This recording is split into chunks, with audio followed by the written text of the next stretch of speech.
Assalamu alaikum, dear learners. Hope all of you are fit and fine. Alhamdulillah, by the grace of Almighty Allah subhanahu wa ta'ala. This is Gaji Mahbub before you. আজকে আমি তোমাদের সাথে share করব prefix and suffix এর বিস্তারিত আলোচনা। এই ক্লাসটি তোমার জন্য খুবই হেল্পফুল হবে। সো আশা করছি ভিডিওটি স্কিপ না করে শেষ পর্যন্ত আমার সাথেই থাকবে। Let's get it start out today's class. So first of all, we have to learn what is called prefix.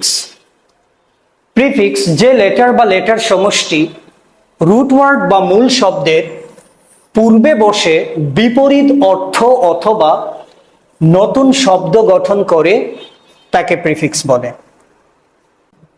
For example, ইম হলো এখানে প্রিফিক্স লেটার, পসিবল হচ্ছে রুট ওয়ার্ড। সো এই রুট ওয়ার্ডের পূর্বে ইম যুক্ত হয়ে এটি একটি বিপরীত অর্থ দিয়েছে, যার মানে হচ্ছে অসম্ভব। রাইট একটি রুট ওয়ার্ড, তার পূর্বে আর ই যুক্ত করায় নতুন শব্দ গঠিত হয়েছে, যেটি হলো রিরাইট, পুনরায় লেখা। What is suffix? সাফিক্স কাকে বলে?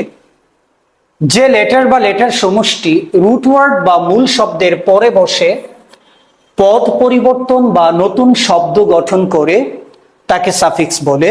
ফর এক্সাম্পল, ডেভেলপ, ডেভেলপ হলো একটি ভার্ব, তার পরবর্তীতে আমি যদি সাফিক্স লেটার্স মেন্ট যুক্ত করি, সো এটি হয়ে গেল নাউন, যা চেঞ্জিং পার্টস অফ স্পিচ, অর্থাৎ তার পার্টস অফ স্পিচ পরিবর্তিত হয়ে গেল।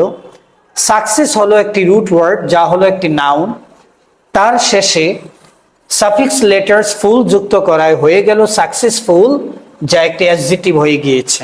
আশা করছি তোমরা বুঝতে পেরেছো। এই স্লাইডে আমরা শিখব হোয়াট ইজ রুট ওয়ার্ড। আমরা জানি পার্টস অফ স্পিচ 8 প্রকার: noun, pronoun, adjective, verb, adverb, preposition, conjunction, interjection. এদের মধ্যে নাউন, অ্যাডজেক্টিভ, ভার্ব এবং অ্যাডভার্বগুলোকেই মূলত রুট ওয়ার্ডস বলা হয়, কারণ যেগুলোকে পরিবর্তন করা যায় সাফিক্স এবং প্রিফিক্স ওয়ার্ড যুক্ত করার মাধ্যমে।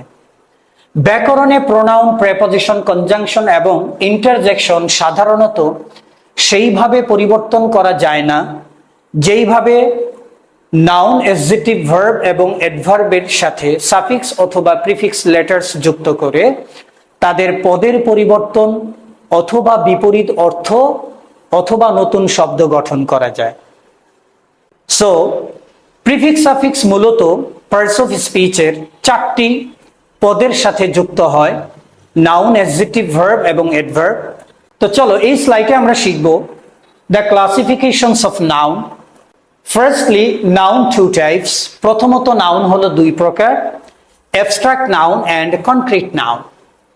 সো আমরা জানি অ্যাবস্ট্রাক্ট নাউনের কোনো শ্রেণীভেদ হয় না, কোনো প্রকারভেদ হয় না, বাট কনক্রিট নাউনকে আমরা 4 ভাগে ভাগ করতে পারি: proper noun, common noun, collective noun and material noun. এবং তোমরা দেখতেই পাচ্ছ material noun also classified into 2: countable and uncountable.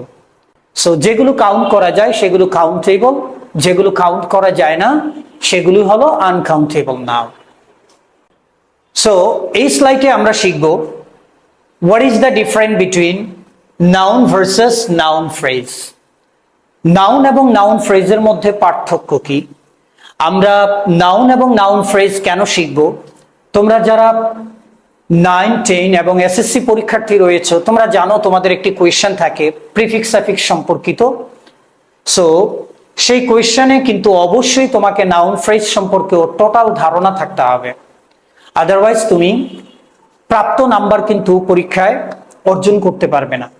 আশা করছি ক্লাসটি তোমাদের কাছে ভালো লাগবে, আমার সাথেই থাকো। Noun is a single word that indicates a single name. Noun একটি একক শব্দ যা একটি নামকে নির্দেশ করে।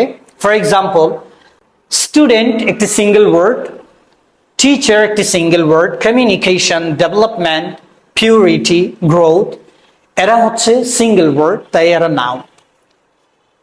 Noun phrase is a group of words that function as a noun. Noun phrase হলো একগুচ্ছ শব্দ যা একটি নাউনের মতোই কাজ করে। যেমন আ স্টুডেন্ট, এখানে দুইটি শব্দ রয়েছে, এ আর্টিকেল এবং স্টুডেন্ট। অ্যান অনেস্ট টিচার, এখানে তিনটি শব্দ মিলে একটি নাউন হয়েছে। মডার্ন কমিউনিকেশন, এখানে অ্যাডজেক্টিভ এবং নাউন মিলে নাউন ফ্রেজ হয়েছে। The development of a country, article noun preposition noun দিয়েও একটি নাউন ফ্রেজ হয়েছে। The purity of self control, so এটিও একটি নাউন ফ্রেজ, কারণ এখানে শব্দগুচ্ছ রয়েছে। Peoples music or reading newspapers, এই প্রতিটি গ্রুপ অফ ওয়ার্ডসই হলো এক একটি noun phrase. Three things aren't included in noun phrase. Noun ফ্রেজে তিনটি জিনিস থাকে না। নাম্বার ওয়ান, সাবজেক্ট থাকে না, ফাইনাইট ভার্ব থাকে না, এন্ড কনজাংশন থাকে না। আমি তোমাদের বোঝার সুবিধার্থে আমি নাউন ফ্রেজের টোটাল 12টি স্ট্রাকচার এখানে ইনক্লুড করেছি। এর বাহিরেও আছে, কিন্তু এই স্ট্রাকচারগুলো সবচেয়ে বেশি ব্যবহৃত হয় তোমাদের এসএসসি রিলেটেড কোয়েশ্চেনে। সো এই 12টি স্ট্রাকচার তোমরা খাতায় লিখে নিবে এবং অবশ্যই তোমরা মেমোরাইজ করে নিবে। আমি যখন তোমাদের সাথে বোর্ড কোয়েশ্চেন নিয়ে অ্যানালাইজ করব, তোমরা দেখবে এই নাউন ফ্রেজগুলো আমি বারবার বলবো। সো তোমরা যদি এগুলো মেমোরাইজ করে নাও, তোমাদের জন্য বুঝতে সুবিধা হবে। To make a noun with some certain suffix words, কিছু নির্দিষ্ট সাফিক্স ওয়ার্ডস ব্যবহারের মাধ্যমে একটি নাউনকে তুমি কিভাবে বানাতে পারো, অথবা একটা নাউনকে কিভাবে তুমি চিনতে পারো, তুমি যদি এই সাফিক্স ওয়ার্ডস গুলো মেমোরাইজ করে নাও, তোমার জন্য অনেক ইজি হয়ে যাবে।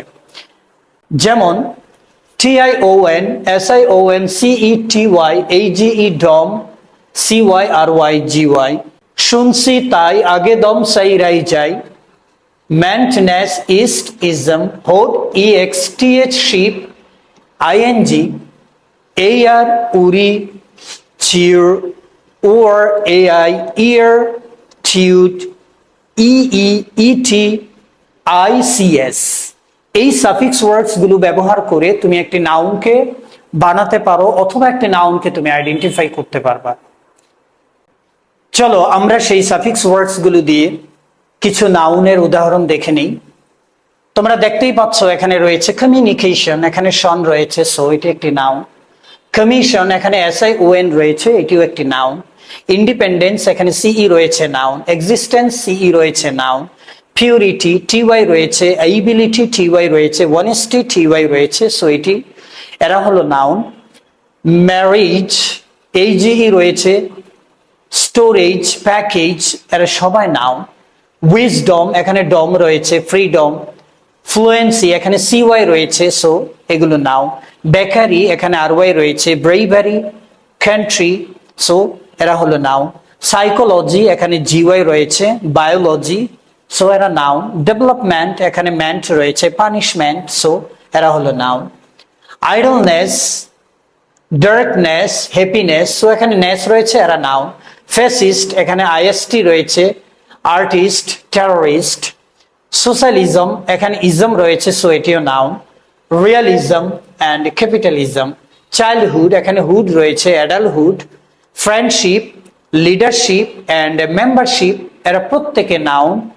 সো তোমরা স্ক্রিনশট নিয়ে রাখতে পারো এই স্লাইডটির, কারণ আমি এখানে যে এক্সাম্পলগুলো দিয়েছি প্রত্যেকটি শব্দ এসএসসি রিলেটেড, তোমাদের বোর্ড কোয়েশ্চেন থেকে নেয়া। সো ডিয়ার লার্নার্স, ভিডিওটি বড় হয়ে যাচ্ছে, আমি এখানে নাউন পর্যন্ত আলোচনাটি পজ করলাম। তোমরা পরবর্তী ভিডিওতে অ্যাডজেক্টিভ, অ্যাডভার্ব এবং ভার্ব নিয়ে বিস্তারিত আলোচনাগুলো পাবা। সো আমার সাথেই থাকো। Thank you so much. আসসালামু আলাইকুম।